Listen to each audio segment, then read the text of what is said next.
Hey, how you doing? This is Adam Post. Woke Target never recovered, now loses $10 billion in one day.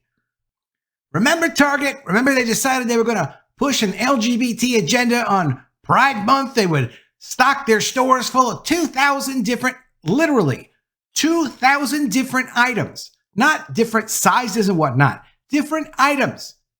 Pushing LGBT merchandise in massive displays throughout their stores. Well, of course, that came out around the same time as Dylan Mulvaney's ridiculous Bud Light promotion that also hurt Bud Light.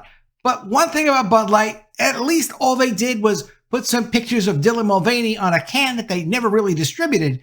That was dopey for them to do. It was a small thing that they did. It made them really upset a lot of customers and damaged the brand forever. But Target went out and made multiple products, not even just sourced from their normal providers, sourced from different companies that were authentic within the community.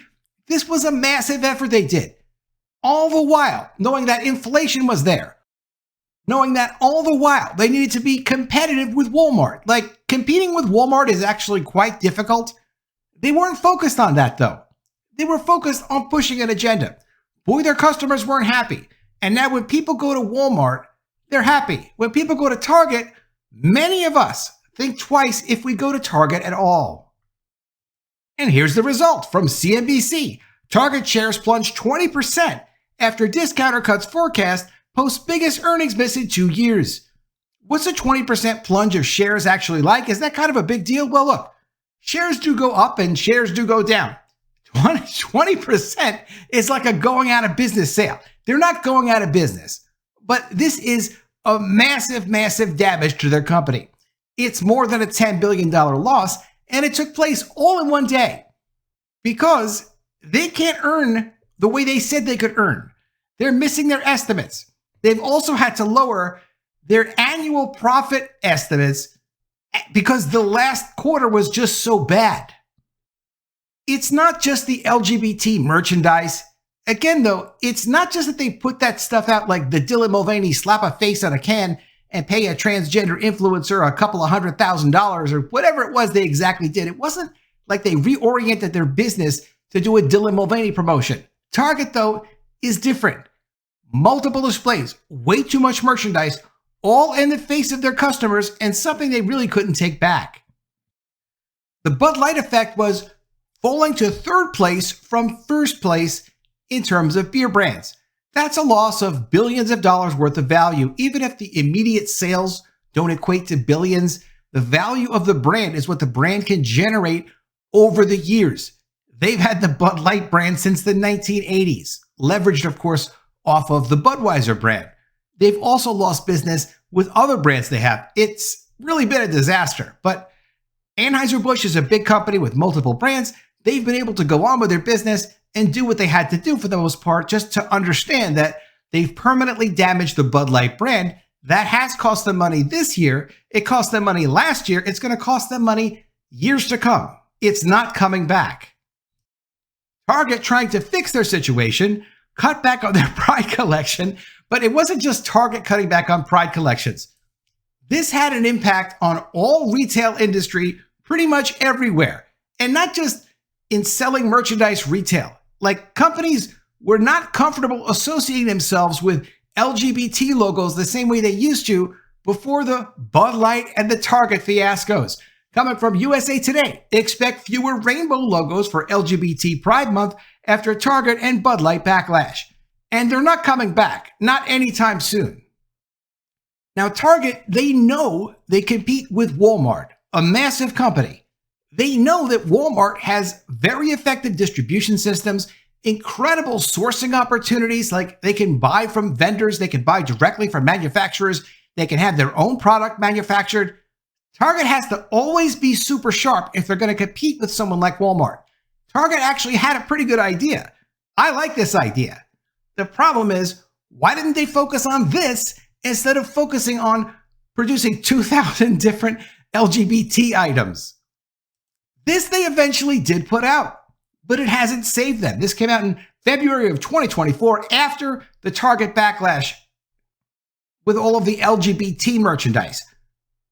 But things like this take sometimes years to develop. If you're going to launch a whole effective, gigantic line sourced, like to be specially priced and all that, it takes a long time to put that together. This is what they should have been focused on instead of trying to push Pride Month merchandise.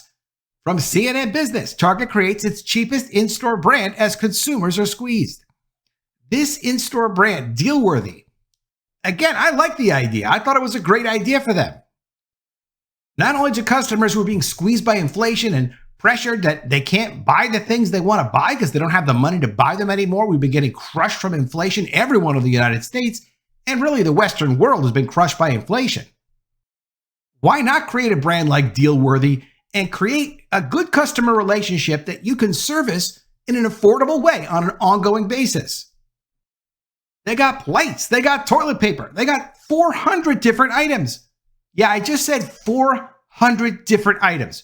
So you guys had the time and the energy to put together 2,000 different items for Pride Month, for just one Pride Month for people that they're not looking for this. No one is going to the store saying, oh my God, I want to celebrate Pride this month. What items do you have so that I can celebrate them? They're concerned about this. They're concerned about, I can't buy paper plates. The toilet paper is too expensive. The underwear is too expensive. Give me cheap stuff that probably isn't all that good, but it's good enough. This is what Walmart has a tremendous success with their low-priced in-store brands. And some of the in-store brands are actually quite good. What do they call it? Great value. Why didn't Target do this instead of the LGBT merchandise? That's the question I'm asking. So yeah, they did 400 of these items, but 2,000 of the LGBT items. Doesn't seem like it makes a lot of sense. The deal-worthy items are $10 or less. Some of them are under $1. That's enough to even get people talking. But they didn't push it hard enough. They didn't start it early enough. And now, even with reducing their prices on not just these deal-worthy items, but a lot of items, they can't hit their revenue numbers. And if you can't hit your revenue numbers, in most cases, you're not going to hit your profitability numbers. Coming from CNBC.com, Target shares plunged 20% after discounter cuts forecast, posts biggest earnings miss in 2 years. Target missed third quarter earnings and revenue estimates and cut its full year guidance, which is to say it had to cut how much money it thought it was going to make for its full operating year. That's how bad this recent quarter was. Target struggled to drive sales even after reducing prices on thousands of items. Results come a day after Walmart beat Wall Street expectations and increased its outlook for profit.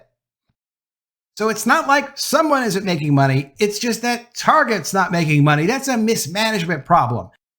It's difficult to compete with Walmart. Walmart has put many retail stores out of business. Will Target get put out of business because of Walmart? Probably not, but they do need to get back to business and figure out how to serve their customers and never again try to push ridiculous ideological nonsense on customers that don't want what they're trying to push. It's not that customers get so upset, it's just that customers get turned off. You don't want people turned off when you're there to spend money. You want people excited, energized. Target had this whole vibe about it that they were Target, like a French fancy version of a discount store, that they had a design element put into their merchandise. Their quality was a little bit better. Their thought process was a little bit better. Their aesthetics were a little bit better than their competition. But when you violate that trust, people don't care about things like that anymore. They don't want your design. They don't want your stuff. They'll go there if they have to, if it's just like a run in and run out transactional thing. But people aren't going to get comfortable. And when people aren't comfortable, they don't make easygoing decisions like, oh, I don't know, I'll just spend $50. Or you know what? I'll spend $200. I don't really care. I'm having a good time while I'm shopping. No, they blew it. Target on Wednesday missed Wall Street's quarterly earnings and revenue expectations and posted only a slight uptick in customer traffic despite the discounter's price cuts on thousands of items and its early holiday sale.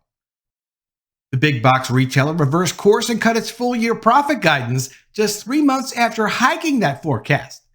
So 3 months ago, they thought things were going great, so they would increase their forecast. Do they really need to do that? Do they need to go out and tell investors and people who are analyzing their stock on Wall Street that, hey, it looks like our results are going to be even better than we thought. No, they don't just casually say things like that because they know that people will hold them to things like that. So they have to really be sure things are going in the right direction. So 3 months ago, it seemed like they knew what they were doing. At least they thought they did, but apparently they weren't paying enough attention. Target said it expected full-year adjusted earnings per share to range from $8.30 to $8.90. That's lower than the $9 to $9.70 per share range that it shared in August, and below the $9.55 a share expected by analysts, according to Street Account. The analyst's job is to look at a company and figure out how well it's doing, regardless really of what the company says. They take what the company says, but they also go and they do industry insights. They look at traffic reports. Are people going in and out of stores? How are your competitors doing? What are people saying about the company? The reason they do all of that extra work is because if they can kind of get some inside-ish information, it's not inside information, but it's inside at least the analyst's office to know that they know something about this company that not the entire general public knows. That's why you would pay an analyst, because they have an insight that you can't get through public information. Target now expects fourth quarter comparable sales to be approximately flat, so not increased and not reduced. That metric, which is also known as same-store sales, includes sales on its website and stores open at least 13 months. Target fell short of Wall Street's earnings per share estimate by 20%, its biggest miss in 2 years. It also marked its first revenue miss since August 2023. And that gives you an idea of how significant it is to miss one of these estimates. They missed their per share estimate by 20%. Okay, your stock's going to crash by 20%. How'd you like them apples? The company's shares plunged more than 20% in morning trading, hitting a 52-week low. On a call with reporters, CEO Brian Cornell, who should have been retired after the ridiculous LGBT promotion, said lingering softness in discretionary categories and costs associated with rushing shipments and preparing for the short-lived port strike in October hurt the company's quarterly performance. All that might be true, so how do you explain Walmart, though? If Walmart's not doing badly, why are you guys doing badly? Chief Operating Officer Michael Fideliki said, quote, "It's disappointing that a deceleration in discretionary demand combined with some cost pressures have caused us to take our guidance back down after raising it last quarter." But he added that Target feels confident in its long-term outlook. Sure, just don't judge us based on results. Just look at it long-term and figure like long-term, pretty much we're going to figure everything out. And that's why their shares are worth $10 billion less. Here's what Target reported for the 3-month period that ended November 2nd, compared with what Wall Street expected based on a survey of analysts by LSEG. Earnings per share $1.85 versus $2.30 expected. Revenue $25.6 billion versus $25.9 billion expected. Target, which is known for its cheap chic spin on clothing, home goods, and other discretionary merchandise, has struggled to attack steady foot traffic and higher sales. Shoppers have been selective about spending after years of pricier food, housing, and more. To woo price-sensitive customers, Target announced in May that it would cut prices on about 5,000 frequently purchased items, including diapers, bread, and milk. It announced another wave of price reductions in October on more than 2,000 items during the holiday season, including cold medicine, toys, and ice cream. Target said it will have lowered prices on more than 10,000 items this year by the end of the holiday season. Well, it's great. Just keep lowering your prices. Why don't you go to cost or below cost? But you do have to make profit at some point. Could you just focus on what people want and give them what they want? That's all customers are looking for. Target offered those discounts after hearing from shoppers about the, quote, importance of value and affordability, according to Chief Commercial Officer Rick Gomez. He added the price cuts on frequency items leaves more room in customers' budgets to splurge on products that they want, whether it's a new outfit or beauty item, items that they also sell. Sure, but those price reductions weren't enough to lift Target's performance in the fiscal third quarter. It didn't work. Target eked out a comparable sales gain of 0.3% as shoppers spent more on its website, but less at its stores. That fell short of the 1.5% increase that analysts expected. Target's fiscal third quarter net income dropped about 12% to 854 million or $1.85 per share from 971 million or $2.10 per share in the year ago quarter. Revenue is up from 25.4 billion in the year ago period. So they've got more revenue, less profit. Well, that is what happens when you lower your prices. Could you have just kept your customer relationships good because then you wouldn't have to lower your prices as long as people felt comfortable and excited to go to your store? No, that was too much to ask. Customer traffic across Target stores and website increased 2.4% year over year. Digital sales were a bright spot, growing 10.8% year over year because of double-digit gains with curbside pickup and almost 20% increases with same-day home deliveries. Comparable store sales, however, declined 1.9% year over year, which makes it sound even more like people are not interested in going into their stores and shopping around the way they used to. If they see something they want on a website, sure, they'll go buy it on the website, or they'll get it delivered at home for convenience, but not for the experience of being in a Target store. They really damage their experience, their customer experience. And that's something that takes years and years to develop and to give a positive impact to a customer, which is a value added. It's extra value from a customer when they feel good about going to your store. They ruined all that. Customers gravitated towards food and everyday essentials during the quarter, along with beauty items. Comparable sales in that category, which included sales at Ultra Beauty shops inside of Target, grew more than 6%. Two other categories, food and beverage and essentials, posted low single-digit gains compared with the year-ago period. Target's results clash with trends at Walmart, which on Tuesday reported improving sales in discretionary merchandise for the second quarter in a row. Walmart also said it's gaining market share among upper-income households because people are trading down. They can't afford what they used to be able to afford. So more people are saying, you know what, let me see what Walmart has. And they're shopping in Walmart and they're saving some money. They're getting reasonable service. And Walmart keeps getting more and more customers while it looks like Target is getting less and less. The two big box retailers, however, have a different sales mix as groceries account for about 60% of Walmart's U.S. business, but only 2.3% of Target's in the most recent fiscal year, according to the company's financial filings. Gomez said the retailer is contending with savvy and selective shoppers who aren't willing to buy until the price is right. And why do people feel that way? Because they don't get any value from the customer experience they used to have. If you like going somewhere, you're willing to pay basically whatever they're asking. No one really expects Target to be cheaper than Walmart. If it is, then it is. But usually it's not. People are willing to pay for Target because it's Target, but not so much anymore. Quote, consumers have become increasingly resourceful and strategic on how they shop, he said. They know deals are out there. They're willing to search for them, and they'll wait for the exact right moment to head into our stores or log onto our app. For example, Gomez said the week ahead of Target Circle Week, a promotional event in October, was quieter.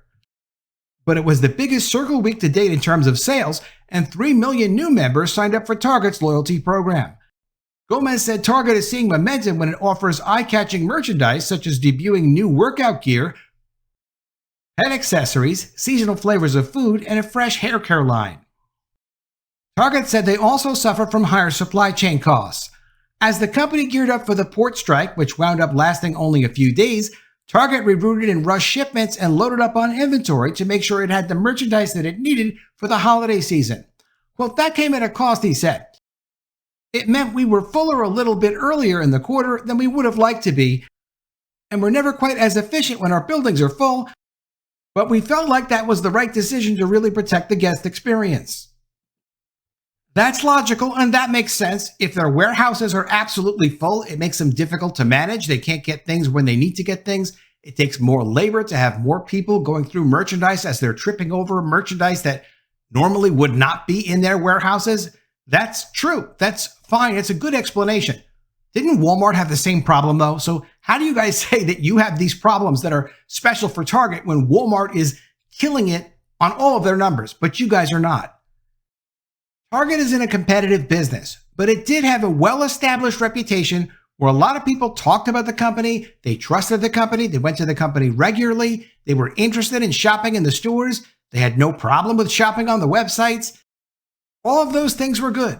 They should have never risked their customer relationship to push a ridiculous social agenda through their retail stores. That is not how we do it in the United States. We don't take ideological ideas, we don't take political ideology and try to push it through retail stores. You can't do that. There are some cultural events that are shared cultural events that are understood to be shared cultural experiences, like July 4th, like Halloween, like Christmas. These things happen. That's completely fine. When you try to take Pride Month or something else that just doesn't fit, it's not culturally accepted nationally, and you try to say, look, you need to accept this, you have to appreciate this, you become a political tool instead of a shopping experience. It didn't work for them, the results are suffering, and now they've lost $10 billion in one day. Let me know what you think of all this in the comments below. Always love to see your ideas. Please be sure you are subscribed to the channel. Click the bell for notifications, give me a thumbs up, and I'll see you again soon with another story. And if I don't see you, I will miss you.